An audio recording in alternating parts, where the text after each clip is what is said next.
চলো আজকে আমরা অপটেটিভ সেন্টেন্স দিয়ে কয়েকটা ন্যারেশন চেঞ্জ আমরা দেখে নিই।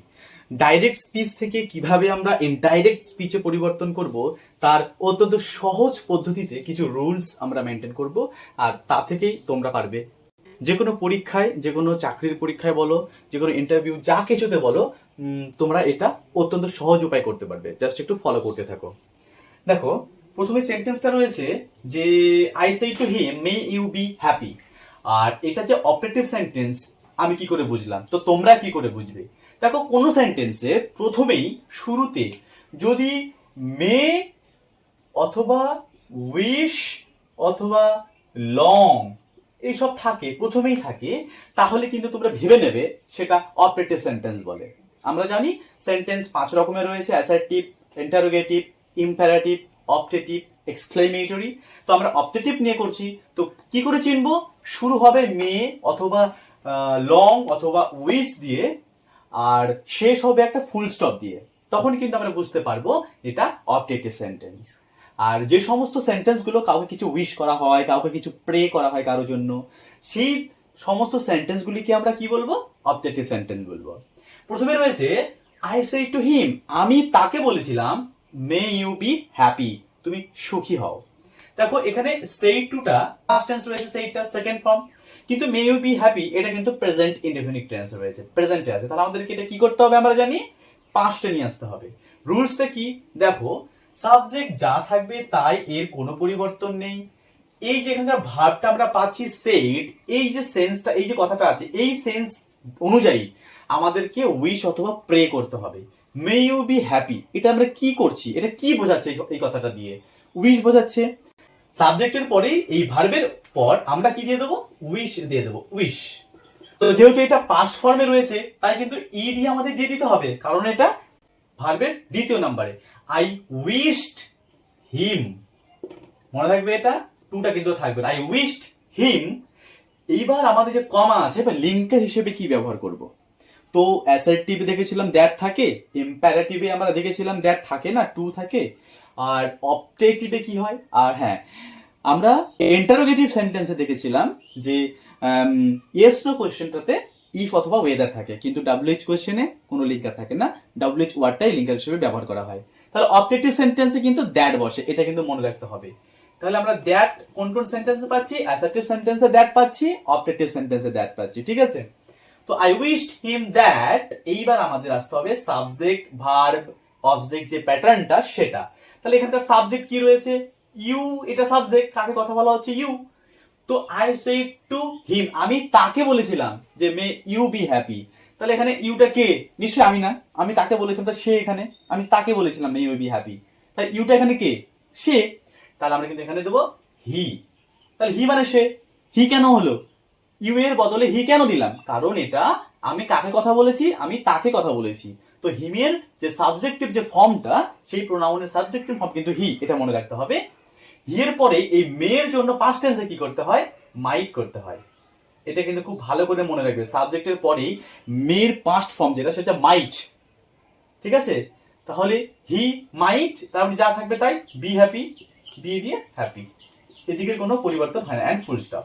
I wished him that he might be happy. ব্যাস, রুলস কমপ্লিট। কোনো কঠিন বলে কিছু মনে হচ্ছে? যদি কঠিন বলে কিছু মনে হয়, কয়টা দেখো। মাদার সেড টু হিম, মা তাকে বলেছিল যে may God grant you a long life. এখানে গডের কাছে প্রার্থনা করতে, আমরা বুঝতে পারছি এটা প্রার্থনা করা। তাহলে এখানে আমরা উইশ করবো না, প্রে করবো। প্রে মানে প্রার্থনা করা। তাহলে সাবজেক্ট যা থাকবে মাদার, এখানে আমরা প্রে করে দেবো। ইডি আছে পাস্ট ফর্ম, তাই আমরা ইডি এখানেও করে দেবো, প্রেড। মাদার প্রেড, মা প্রার্থনা করেছিল, করেছিল যে দ্যাট, তা লিঙ্কে যে আমরা দিয়ে দিলাম that may God grant you. এখানে সাবজেক্ট কি রয়েছে? এখানে গড, কে করবে গ্র্যান্ট? সাবজেক্ট হচ্ছে গড, তাহলে এখানে গড দিয়ে দিলাম। এখানে মে আছে, এখানে কি করেছিলাম? মাইট করেছিলাম পাস্টে। দেখো পাস্ট ফর্ম করবো আমরা, এটা কিন্তু প্রেজেন্ট ইনডেফিনিট টেন্সে রয়েছে, গড মাইট। এইবার কিন্তু দেখো এখানে বি নেই, এখানে বি ছিল তাই দিয়েছিলাম, এখানে কিন্তু গ্র্যান্ড ভার্ব, ওই গ্র্যান্ড ভার্বটা আমরা এখানে বসাবো। গ্র্যান্ড ইউটা কে?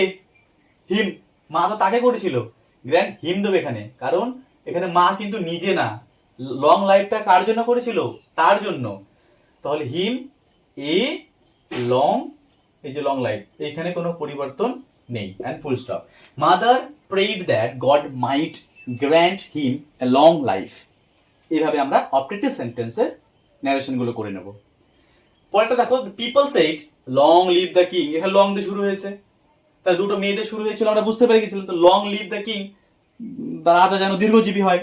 তো লং দিয়ে শুরু হলে আমরা কি করব, সেটা অপটেটিভ সেন্টেন্স করব। তাহলে প্রথমেই যা থাকে দ্য পিপল, এটা তোমাদের একদম বুঝতে অসুবিধা হচ্ছে না। দ্য পিপল যা থাকে আর কি, সাবজেক্ট।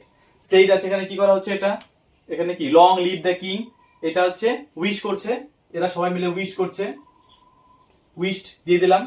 এবার দ্যাট, দ্যাট এর পরে সাবজেক্ট আসবে। সাবজেক্টটা কি, long live the king. The king subject, এখানে দ্য কিং এর সম্বন্ধে কথা বলা হচ্ছে। দ্য কিং মাইট, এখানে আমরা মাইট লিখবো, মাইট লিভ। আর এখানে মাইট কিন্তু পাস্ট টেন্স অলরেডি হয়ে গেল, আর এখানে ইডি করার দরকার নেই, এটা ভার্বের 1 নম্বর ফর্মেই থাকবে। Might live long. তো উত্তরটা কি দাঁড়ালো, the people wish that the king might live long. ব্যাস, এই হলো আমাদের আনসার। নেক্সট দেখো, my friend say to me, আমার বন্ধু আমাকে বলেছিল wish you all the best. তার মানে আমার বন্ধু আমাকে কোনো কিছু কাজের জন্য অল দ্য বেস্ট বলেছিল, সেটা আর কি। তো উইশ যে পড়ছে এটা কোনো প্রথমেই লেখা আছে, তাহলে আমাদের কোনো ভাবতেই হবে না। উত্তরটা কি করব, my friend wished, say to আছে এখানে, উইশড। আর মি থাকলে না, অবজেক্ট না দিলে না দেয় একই কথা, wished me all the best.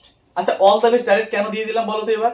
দেখো এখানকার মধ্যে না সাবজেক্টটা নেই, দেখো এখানে আমাকে বলেছিল, এখানে কিন্তু মি দিয়ে চলে এসছে, তাহলে এখানে কোনো ভার্ব নেই। দেখো কোনো কি হবে, সাবজেক্ট ভার্ব অবজেক্ট, এই প্যাটার্নটা কি এখানে আসবে, আসতে পারবে না কিন্তু। তো যখন এই ধরনের থাকবে, যেমনটা এখানে আছে রাই সেড গুড মর্নিং, এখানে কোনো সাবজেক্ট ভার্ব অবজেক্ট প্যাটার্ন নেই, তখন যে উইশটা করে wish you all the best, ওই পোর্শনটা, ওই ফ্রেজটায় তুমি তারপরে লাগিয়ে দেবে। যেমন my friend wished me all the best, এখানে দ্যাটও লাগাতে হবে না, একইভাবে এটা হবে। যেমন রাই উইশড গুড মর্নিং, এখানে কোনো দ্যাট বলো মি কিছু নেই, একদম ডাইরেক্ট যেটা বলেছিল সেটা ফুল স্টপ দিয়ে দিতে হবে, রাই উইশড গুড মর্নিং। এভাবে আমরা কিন্তু করব। এই অ্যাডভান্স লেভেলের কিছু সেন্টেন্স গুলোকে কিন্তু আমাদের ভালো করে মনে করতে হবে। যেমন যদি কেউ বলে, যেমন তোমার বার্থডেতে তোমাকে কেউ উইশ করলো, যেমন my friend said to me happy birthday, তাহলে এখানে ইনভার্টেড কমার মধ্যে হ্যাপি বার্থডে থাকবে, তাহলে তুমি কি বলবে উত্তর করার জন্য, এটা ডাইরেক্ট থেকে ইনডাইরেক্ট করার জন্য, my friend wish me happy birthday, এরকম করে। My brother said good night, my brother wished good night. ঠিক এভাবেই আমরা এগুলো করতে পারি। আরো একটা এক্সাম্পল আমরা দেখিনি, এই যেমন I say to Rai, I say to Rai may you recover soon, may you recover soon. তো উত্তরটা কি হবে, I wished that Rai might recover soon, Rai might recover soon. তা আমি তো রায়ের জন্যই করেছিলাম উইশটা, তো তার সাবজেক্ট হিসেবে নিয়ে নিলাম আমি, ঠিক আছে। এইভাবে কিন্তু করা যাবে।